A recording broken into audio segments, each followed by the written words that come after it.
जय श्री राधे, जय श्री श्याम। नमस्कार दोस्तों, स्वागत है आप सभी का मेरे YouTube चैनल आर के भक्ति ज्ञान में। भक्तों, आज की वीडियो में हम आपको मार्गशीर्ष मास के तृतीय अध्याय की कथा सुनाएंगे। तो सभी भक्तजन हमारी कथा को श्रद्धा भाव और प्रसन्नचित्त मन से सुने। जो भक्त हमारे चैनल पर नए आए हैं, जिन्होंने अभी तक हमारे चैनल को सब्सक्राइब नहीं किया, वो हमारे चैनल को सब्सक्राइब करें। वीडियो अच्छी लगे तो वीडियो को लाइक करें और कमेंट में बालकृष्ण लाल की जय, विष्णु भगवान की जय अवश्य लिखें। बोलो विष्णु भगवान की जय। तो आइए भक्तों, हम अपनी कथा को प्रारंभ करते हैं।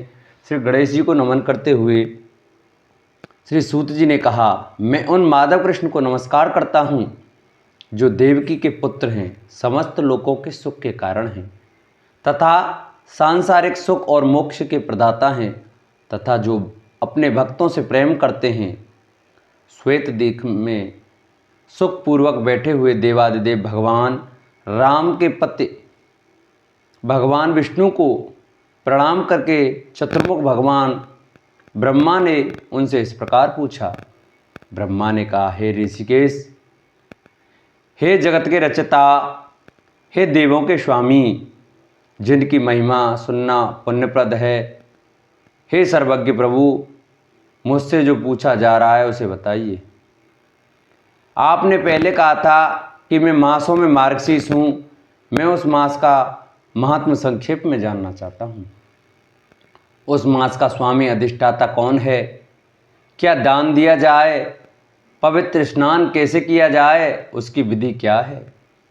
उस अवसर पर मनुष्यों को क्या करना चाहिए?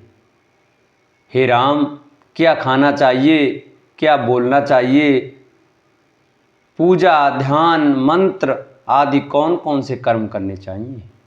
हे अच्युतम, मुझसे सब कुछ कहिए। श्री भगवान ने कहा, हे ब्रह्मा, आपने बहुत अच्छा पूछा है। हे ब्रह्मा, समस्त लोकों के कल्याणकर्ता मार्गशीर्ष का पवित्र अनुष्ठान संपन्न होने पर इष्टापूर्ण आदि सभी अनुष्ठान संपन्न माने जा सकते हैं। यज्ञ, सार्वजनिक उपयोगिता के कार्य जैसे विश्राम गृह बनवाना, कुएं और तालाब खुदवाना। हे पुत्र, मार्गशीर्ष में यदि कोई भी पवित्र अनुष्ठान संपन्न किया जाए तो वह पुण्य प्राप्त होता है, जो सभी तीर्थों में स्नान करने और यज्ञ करने से प्राप्त होता है।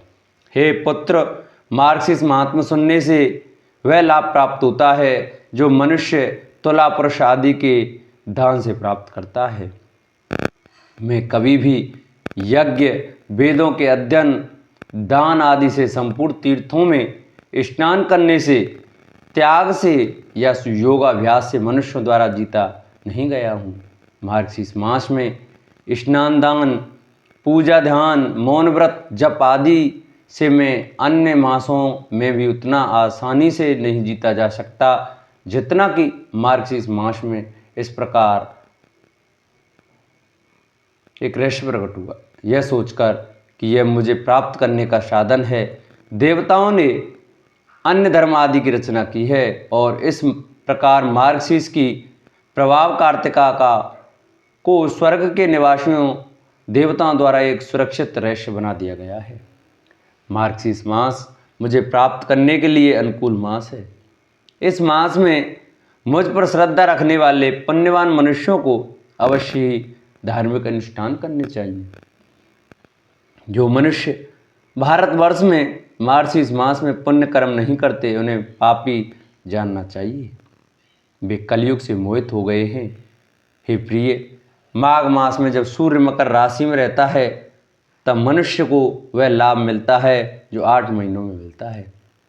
वैशाख मास में माघ मास का 100 गुना पुण्य प्राप्त होता है। सूर्य तुला राशि में होने पर उससे 1000 गुना पुण्य प्राप्त होता है। जब सूर्य वृश्चिक राशि में होता है तो उससे 1 करोड़ गुना पुण्य प्राप्त होता है। इसलिए मार्गशीर्ष सभी से श्रेष्ठ है, इसलिए मुझे यह हमेशा प्रिय है।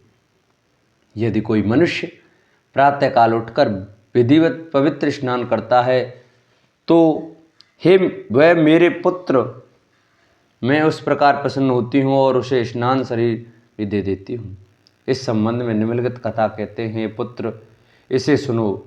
नंद नामक ग्वाला एक महान आत्मा था जो पृथ्वी पर बहुत प्रसिद्ध हुआ। उसके गोकुल नामक नगर में हजारों गोप कन्याएं रहती थीं। हे निष्पाप, उसका मन मेरे पूर्व स्वरूप में आसक्त हो गया था। मैंने उन्हें मार्गशीर्ष मास में पवित्र स्नान करने का सुझाव दिया। तत्पश्चात उन्होंने प्रातःकाल विधि पूर्वक पवित्र स्नान किया, पूजा की गई, हविष्य चावल का सेवन किया गया और उन्होंने प्रणाम किया।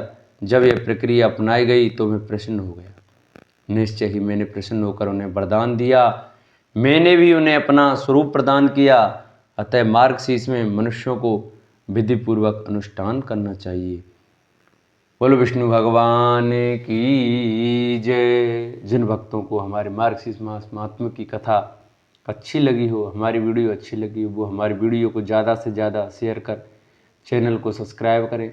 जिन्होंने अभी तक हमारे चैनल को सब्सक्राइब नहीं किया वो चैनल को सब्सक्राइब करें। वीडियो अच्छी लगे तो वीडियो को लाइक करें और कमेंट में विष्णु भगवान की जय अवश्य लिखें। बोलो विष्णु भगवान की जय।